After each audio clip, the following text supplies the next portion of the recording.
Capage TV. Capage TV. Lokola bapesaki assurance pa mama olangike mwasi wana akobika na mamonganga na prière femme wana kozolobije abika tele tozeli finalement la femme akufaki mama titi na biso akufaki esalaki passe. Capage TV. Mais papa Matou avant bongo la motema azaki pe motu ya ba bisimba simba bona yebite mais na yebika azaki moteki na grand marché moteki ba chaîne ba biloko moko ya ba chaînette banini ozomona azalaka koteka biloko wana bon oyebika ne balobaka ke batu ya ba chaînette oyebika. Capage TV. Tout est ceci là qui et aki kopela moto quand tangu sikoyo frère Patrice na amsese ezwaki po elandela yango emonaki lokola ke esali mabe. Capage TV. Mama kapi azaki mwasi munene na bagrese dapende munganga docteur Jules Nan docteur Chamala alobi ke ezalaki bagrese ebimaki ekotaki na niveau ya motema. Capage TV. Biso ba chrétien to koma kosala ngo ke ba pagano to yara toujours na terrain pour na cause la bino actualité.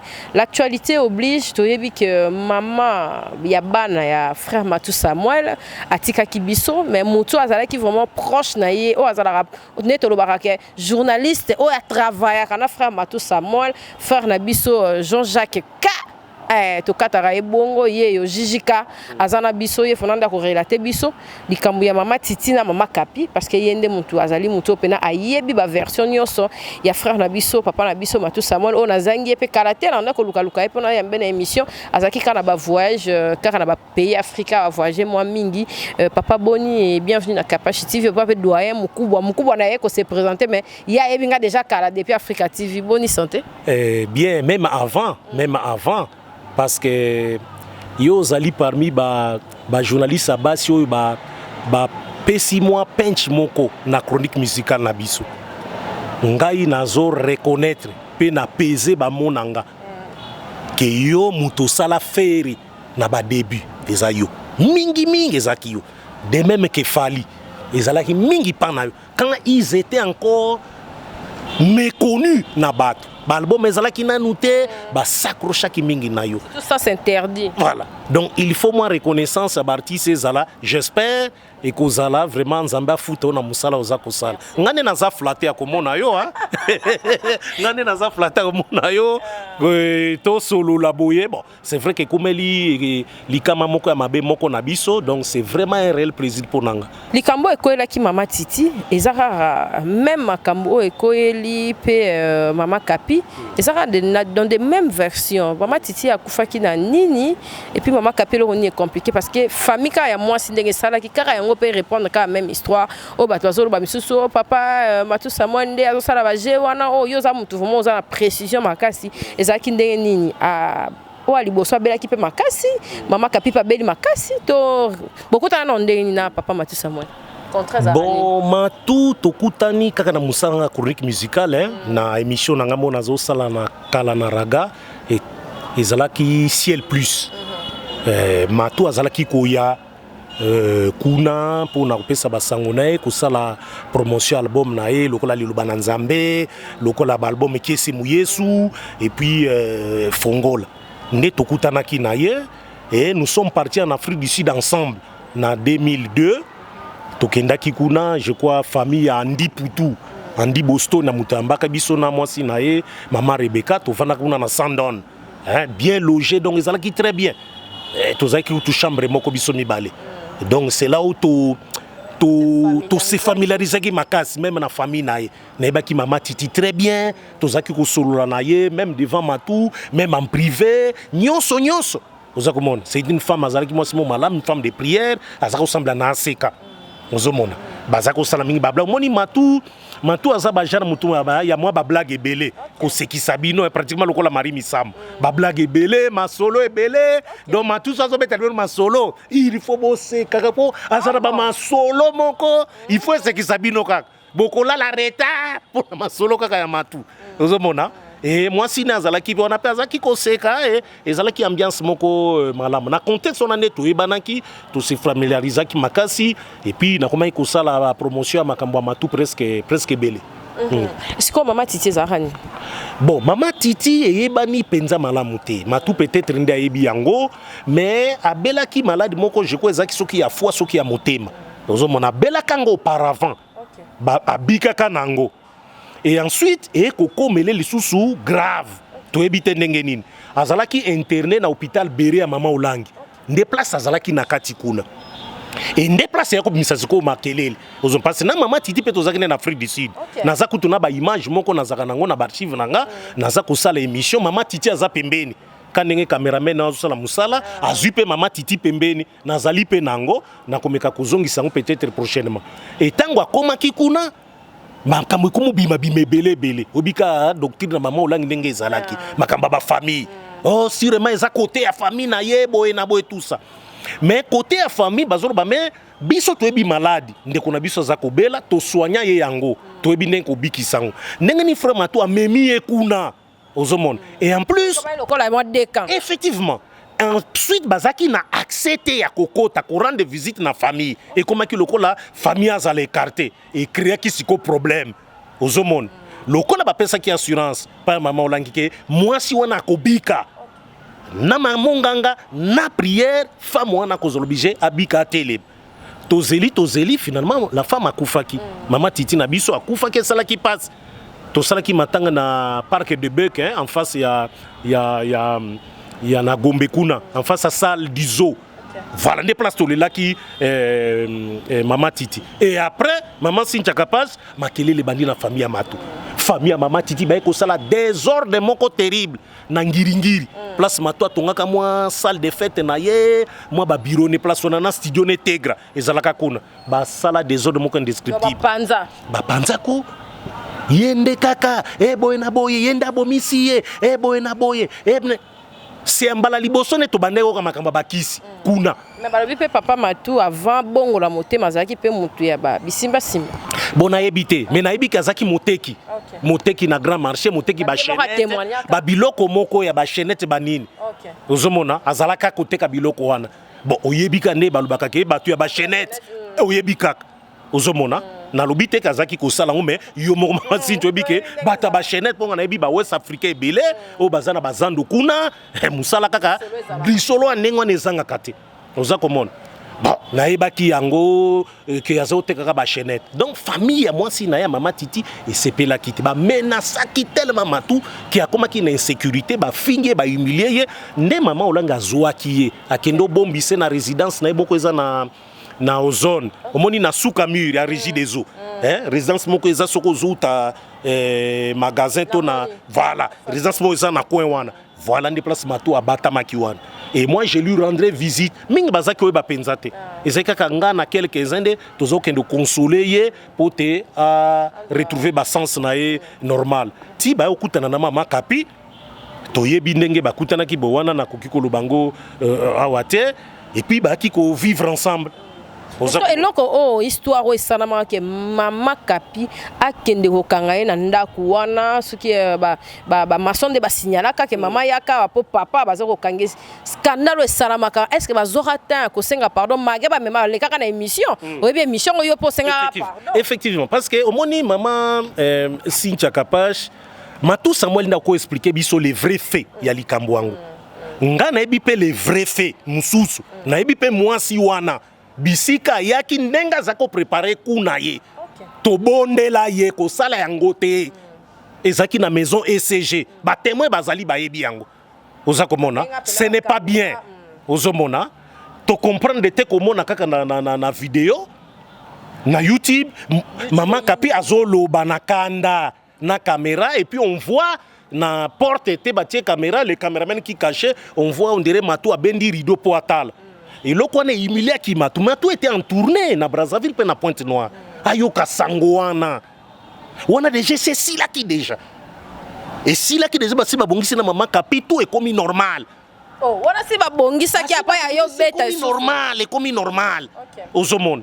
Mama Kapi, il y a beaucoup de choses à dire, même Moutazwa qui mange, Ndenge, Salaki, tout ça. Wana tokolbel peut-être dans si ma pona mémoire ya maman, le kola mato akufeli et kozamala mte toloba makambo ebele.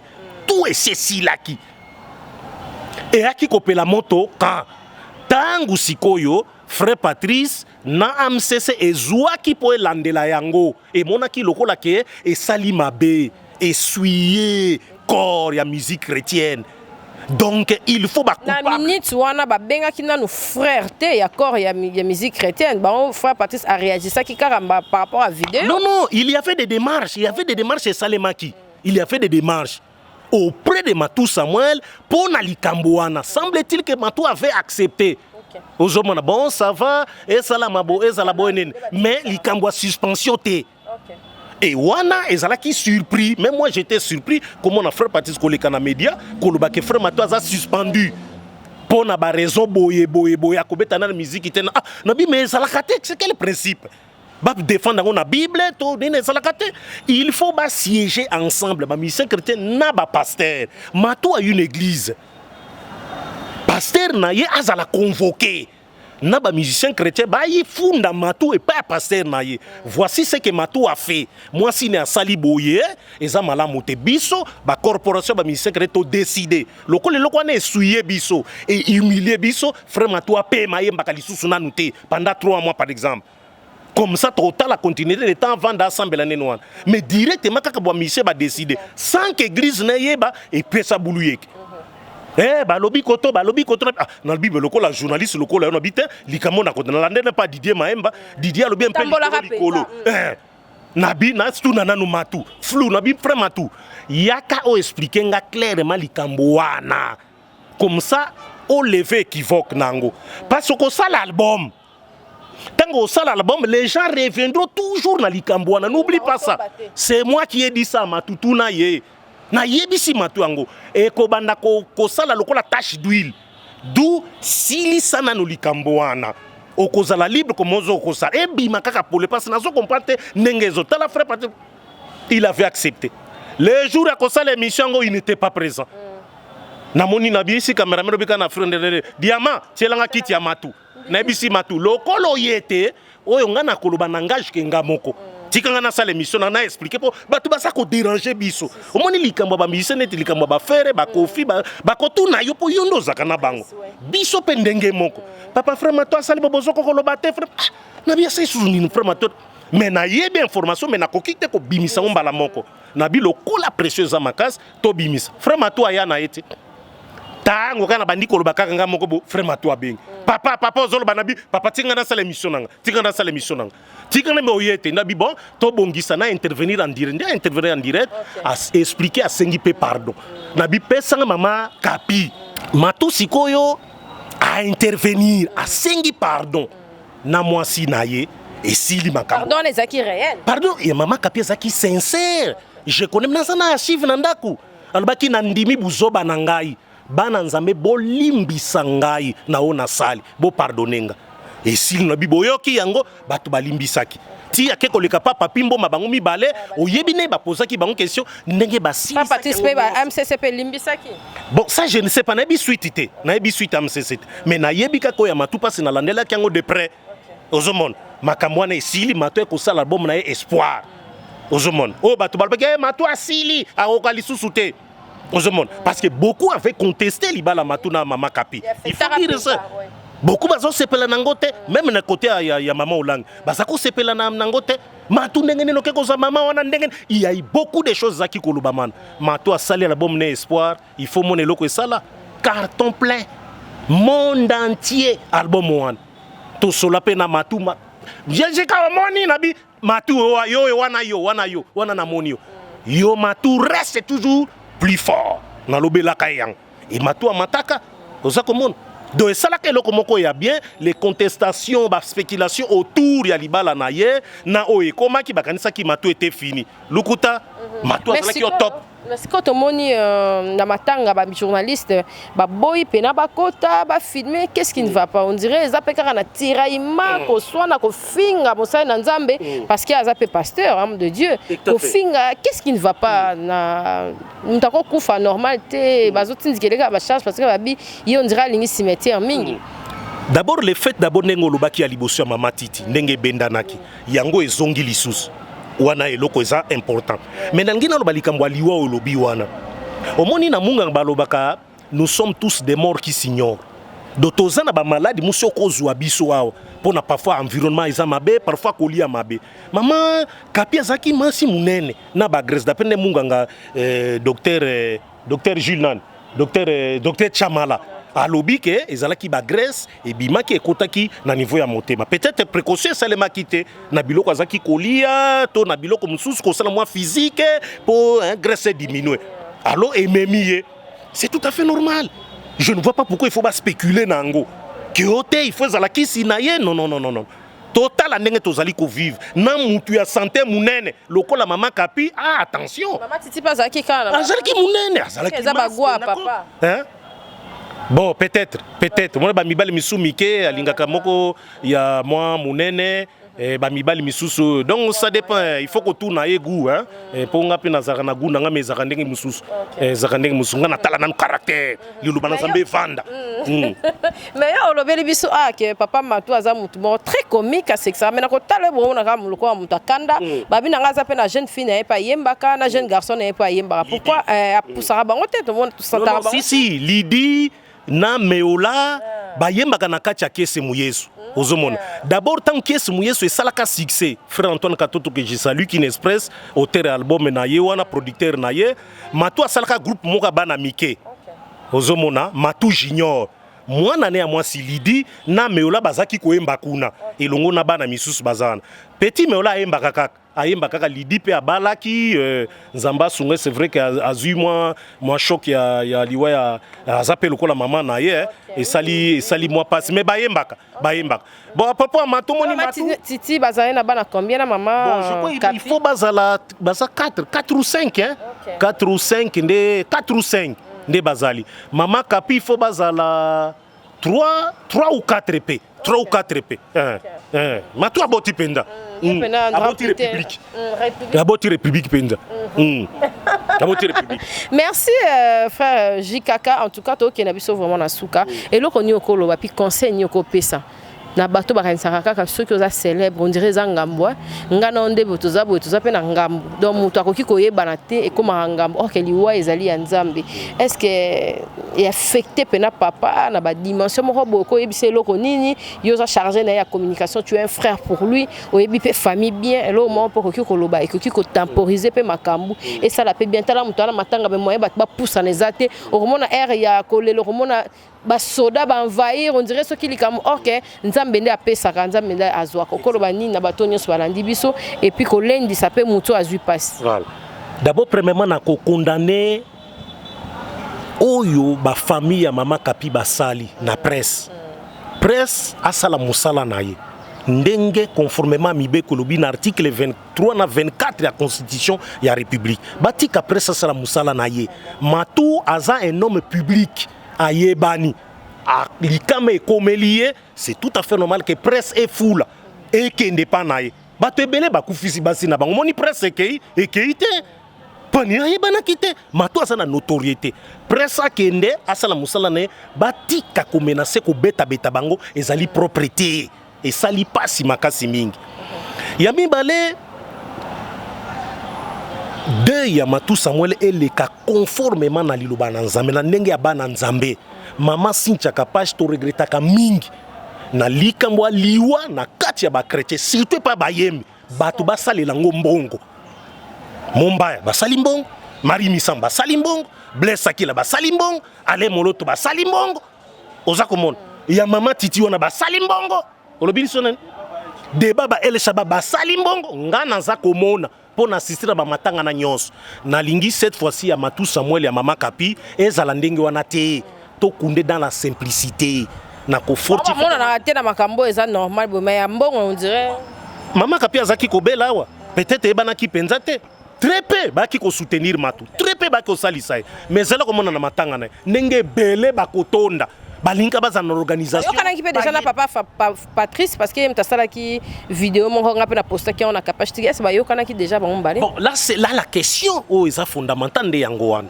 depuis scandale ya vidéo ya matu oh ya telemelaki oyo avec mukuna ki ko soutenir Mordicus Matu Samuel et na yebe loko avec mukuna lobaki pona amsese na yebi ozomon ya soutenaki artiste na ye bango bazala ki kubena oyebi ke Matu a soutenu frère Patrice na début tuna Matu tuna pe frère Patrice Matu a soutenu frère Patrice makasi en tout et pour tout et ça là qui passe comme on a que moi brouillé ko taka pona likambo vidéo moko ya tina te o ba chrétien ba kaki ko benda ngo pembeni ko ti yango na nkuku le linge ça c'est là en famille ko te makambo esili chrétien ngo ezara na nzembo nzambe to ezara pe na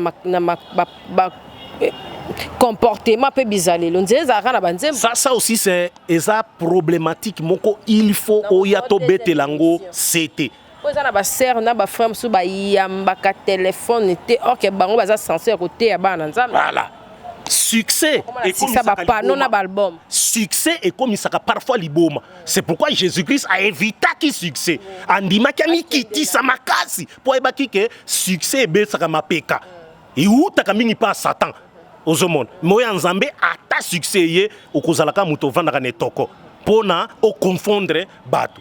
Donc na ko consoler frère Matu nzambe a consoler makasi alanda bilobela lobela wana te azalaka ka tranquille nzambe akosalisa ye ti tango ba obsèque ya mwasi ne kosalema pe sili avant dakimia azongelaka kosala nzambe ndenge ya mesana eloko na ko biseka kangwana mais attention na bato yo bazolinga kwa kotia mobulu nango to kosala mbongo naza ko insister kosala mbongo na sima matanga wana asala keba na bango sinon quoi qu'on regrette. Est-ce que bien dans la presse il y a chrétienté na évité sur le bac presse ya nzambe tonde ni wana na évité moto bisangai et ça a différent na biso batu ya profane parce que na mona on dirait biso ba faire ba fali ba jibe ba kofi ba wera on dirait bazana ba moins bien par rapport à côté na bino kuna bino bozara na bino à l'aise na bango. Bon, en tant que journaliste, na métier et qualité. Collaboration, ils allaient bien. Bon, collaboration. Non, en tout cas, il y a un lingito solo lango prochainement.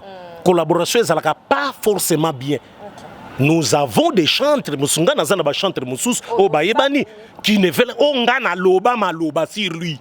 Que yo ngana yebisi yo retenir o kokende liboso ngana zolobela. Mais alinga ko sentir nga lisute pour quelle raison? Pour na ka ba discours na nga boy.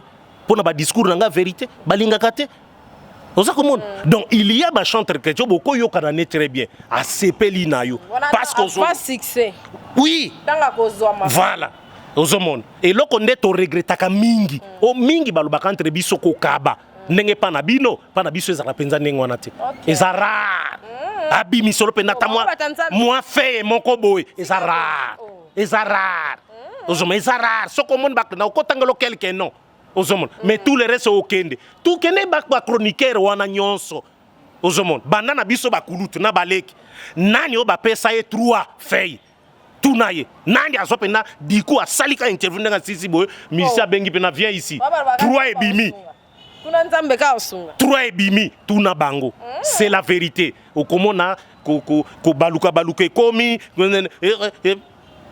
ngana sina kenda ko sala pepa na bino moko il faut mon accueil. Il faut mon ngana zaka na raga tuna commando motote ayebi wera sona comme ambassadeur de la paix commando est témoin na kena sali interview na silisi de la forêt benanga leka okoya na nda kutere na koya ndenge okoye bangali sotobi akanginga penda na maboko yaka osoko tanga kombo nonga na zana ko yambayo yaka vous voyez il vous accueille na esengo moko ou mitunobi mais comment akoki kozala bonga neza makasi na kati wana eza makambo il faut to bongisa mama Sincha eza makambo moko il faut to bongisa ozomone parce que le jugement commence dans la maison de l'Éternel apôtre Paul alobi yango ozomone apôtre Paul alobi na ba Corinthiens qu'ai-je à juger ceux du dehors? Est-ce que ça moussa nga juger ba talibanda? Alobi n'est-ce pas du dedans, ceux du dedans que vous devez juger? Ôtez les méchants du milieu de vous. Na katia ba chrétien bambu mama be bazala ke belé. Il faut que juger bango pe ko benga na bango libanda. Wana ezali biblique. Autrement ezalité. Kotonga kofinga te. Ozana problème na moninga no va le voir yo moko. Bible obiango Matthieu 18. Oki omoni. Soki ayoki o gagné. Soki ayoki ote. Zwa 2 ou 3 frères. Ba yoki te me mango na église. Soki ayoki pe église te akomelo lokola mupagano. Mais soko yoki na sango mabe abimi na mwasi na hôtel. Kowele la koloba na médiate. Bonde la pona ye. Et ça nous sommes des humains. N'a aucun c'est la faute. Il faut les caca na medo ba que jusqu'à me na film ko na hôtel. Siko zuini. Ozimbongo. Voilà ba réseau sur na biso ndenge zalaka. Biso ba chrétien de to koma ko sala ngo ke ba pagano.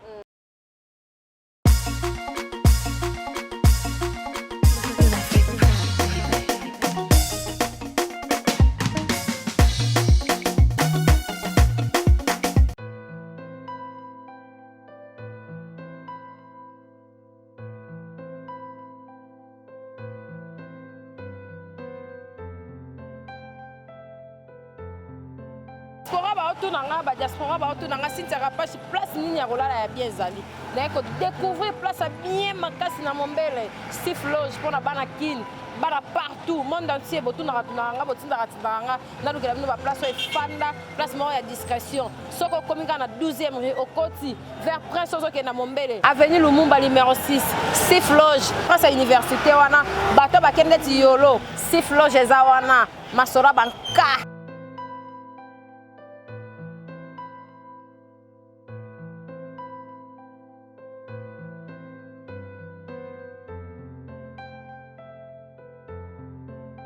Loge, na ko découvrir na mombele place à bien pour na ba diaspora ba tuto ba na place à kimia Steve Loge mona mboka nda sa libiso to lingite o mundele o manite mona mboka asa libiso place à bien pour na ba tuto ba na place à bien discrétion o yé na séjour na ko lia bien moi boîte eza moi bistrot ezali Loge bar ezali nyos ezali Steve Loge nenge pe na ba diaspora ba lingara diaspora raté en Afrique, il peut pas au moins séjour, au moins nini, nauti Lubumbashi, nauti Brazza, nauti Boé, bon contacter qu'à Steve Loge réservation, et zawana, bateau tout, bani à revendre la place à bien. Steve Loge.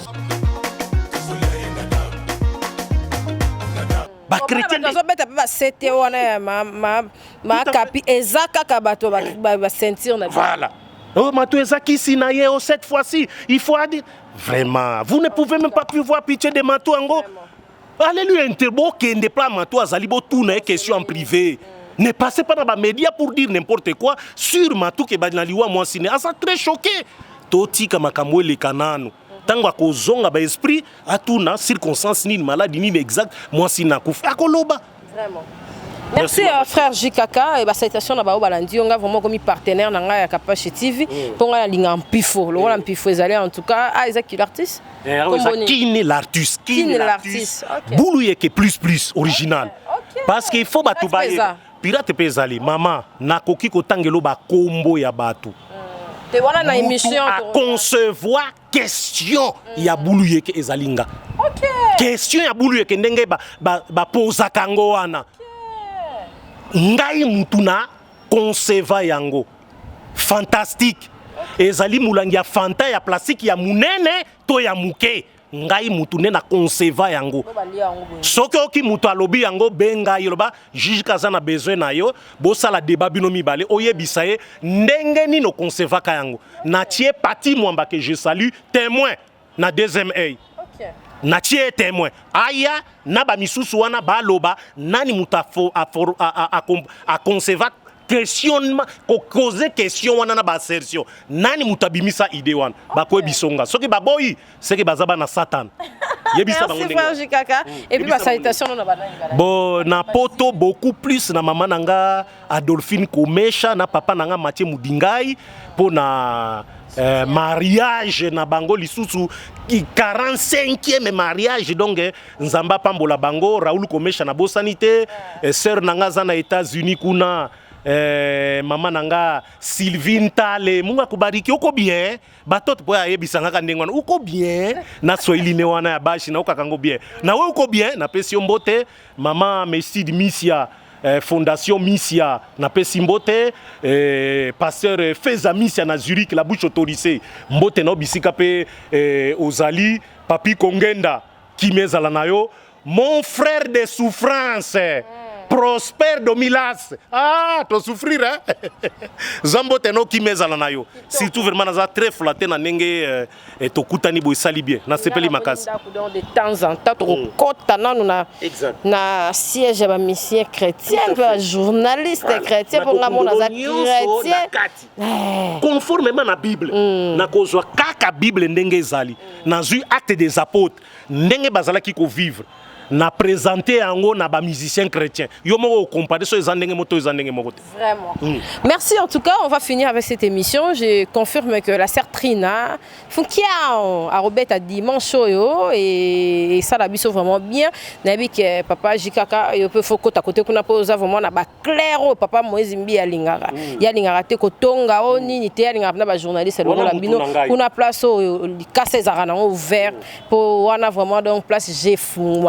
Donc, bilo wana ozo mone pas batu sukuneza pas la pète et pas na etango bonjour karaboé na eloko biso ndenge ka ezala en tout cas le roi comme na général major na Kapashi TV na lobité ko kima côté kuna mais doebi ka ndenge mambongo et kozala en tout cas merci na ba obazo s'abonner ezali kamba ko sekate parce que ba musicien chrétien na habité to rolongola chrétien to tikaka chrétien mais to kena bino na ndenge filo fobo bozonga penande na ndenge mo ya normal ngamona na chronique musicale mais en général donc naza na chrétienté naza pe ponga pe mwana nzambe ya kosakana te naza pe na ba mission chrétien pe na opeso pe papa Henri papa HP Moulaja côté kuna pe on dirait masolo wana ngamona ko ponelo pe na ba oyo ebikara ezala masolo ya kitoko et ça la biso vraiment bien frère Jikaka na bebi ça hote hein.